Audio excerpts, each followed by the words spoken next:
रोज नए प्रमाण आ रहे हैं, नए आंकड़े आ रहे हैं और ये साबित हो रहा है कि दुनिया में तीसरी लहर की शुरुआत हो चुकी है। खास बात है कि ज्यादा आत्मविश्वास की वजह से कुछ देशों ने जानबूझकर कोरोना को न्योता दिया है। इटली के लोगों ने कोरोना फ्री अपने आप को मानकर यूरो कप जीतने का जश्न मनाया। उसका अंजाम नजर आने लगा है। ब्रिटेन में तीसरी लहर की शुरुआत हो चुकी है, लेकिन तमाम पाबंदियां हटा दी गई हैं। हिंदुस्तान के लोग भी मान रहे हैं कि कोरोना का खतरा जा चुका है, इसलिए ईद की खरीदारी जमकर हो रही है।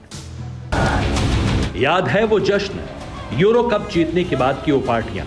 इटली की सड़कों पर कैसे नाच रहे थे लोग। भीड़ उमड़ी थी, न मास्क न सोशल डिस्टेंसिंग की परवाह, ऊपर से कोरोना मुक्त हो जाने की गलतफहमी। रोम, मिलान, फ्लोरेंस, हर जगह पार्टी का आयोजन हुआ था।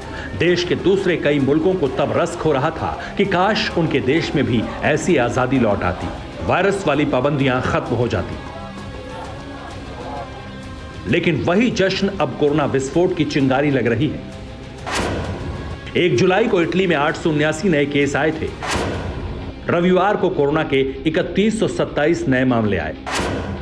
6 दिनों से कोरोना के केस लगातार बढ़ रहे हैं। जून का आखिरी हफ्ता था। इटली यूरोप का पहला ऐसा देश बन गया था जिसने मास्क पहनने की बाध्यता खत्म कर दी। तो यहां के लोगों ने कोरोना फ्री होने के साथ साथ यूरो कप जीतने का जश्न भी मनाया।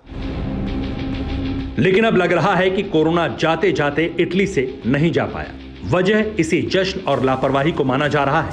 इटली के स्वास्थ्य प्रमुख भी मान रहे हैं कि जो लोग संक्रमित हो रहे हैं उनकी औसत उम्र 28 साल के करीब है और समाज का यही वर्ग जश्न में शामिल हुआ था। इटली में 12 साल से अधिक उम्र के लोगों को टीका लगाया गया है। आंकड़ों के मुताबिक इटली में 50% से अधिक लोग टीका लगवा चुके हैं। 1500 कोरोना मरीज अभी अस्पताल में भर्ती होकर इलाज करवा रहे हैं। इटली भी अब इस बात को मान चुका है कि कोरोना वायरस से फ्री होना सिर्फ एक गलतफहमी थी और अब कड़ी पाबंदियां लागू की जा सकती है। जश्न तो दूर की बात है, पब, रेस्टोरेंट और जिम भी बंद करने पड़ सकते हैं। इटली में डेल्टा वेरिएंट से सबसे ज्यादा खतरा 12 साल से कम के बच्चों को है। इसके अलावा वो लोग भी हैं जिन्हें अब तक टीका नहीं लगाया गया है। अब ऐसी ही गलती ब्रिटेन करने जा रहा है। ब्रिटेन की नाइट लाइफ पहले जैसी हो गई है। ब्रिटेन के नाइट क्लब में जोश उफान मार रहा है। लॉकडाउन की पाबंदियां खत्म होते ही लोग जी भरकर जश्न मना रहे हैं, नाच रहे हैं। रविवार की रात नाइट क्लब और बार के बाहर लंबी लाइनें लगी थी।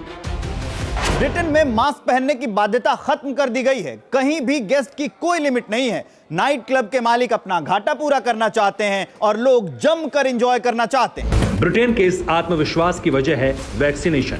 ब्रिटेन में सभी एडल्ट्स को टीका लगाने का मिशन पूरा किया जा चुका है। ब्रिटेन के लोग जश्न में डूबे हैं, लेकिन दुनिया में कहीं भी इसकी तारीफ नहीं हो रही। वजह है ब्रिटेन के आंकड़े, ब्रिटेन में डेल्टा वेरिएंट की मौजूदगी। शुक्रवार को ब्रिटेन में कोरोना के 51,870 नए केस सामने आए। जनवरी के बाद पहली बार 50,000 केस का आंकड़ा पार हुआ है। एक्सपर्ट्स लॉकडाउन की पाबंदियां हटाने का विरोध कर रहे हैं। कोरोना मरीजों की तादाद हर 2 हफ्ते बाद दोगुनी हो रही है। ब्रिटेन के स्वास्थ्य मंत्री साजिद जावेद शनिवार को कोविड-19 से संक्रमित पाए गए। ब्रिटेन के प्रधानमंत्री बोरिस जॉनसन ने स्वास्थ्य मंत्री के साथ बैठक की थी। दोनों वैक्सीनेशन करवा चुके हैं, लेकिन डेल्टा संक्रमण बढ़ने और तीसरी लहर शुरू होने के बावजूद ब्रिटेन में नाइट क्लब की पार्टियों वाली छूट निश्चित तौर पर कोरोना विस्फोट की वजह बनेगी। WHO चेतावनी दे रहा है कि दुनिया को तीसरी लहर के लिए सावधान हो जाना चाहिए, लेकिन लापरवाही खत्म नहीं हो रही। इंडोनेशिया में कोरोना से 1338 लोगों की मौत हो गई। 34,257 लोग कोरोना से संक्रमित हो चुके हैं। 1 जुलाई से 17 जुलाई तक 114 डॉक्टर्स की भी मौत हुई है। भारत में लोगों को लॉकडाउन से छूट मिली हुई है और अब ईद की वजह से बाजारों में लगातार भीड़ में इजाफा देखने को मिल रहा है।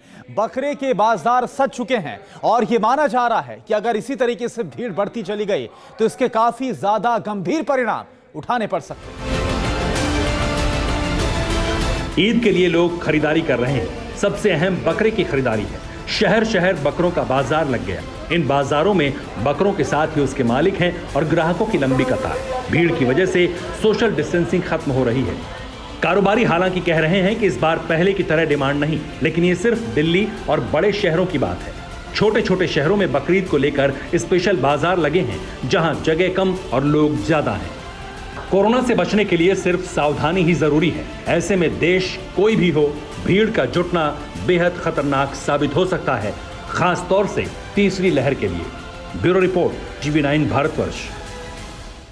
परवाह देश की, सोमवार से शुक्रवार रात 10 बजे TV9 भारतवर्ष पर।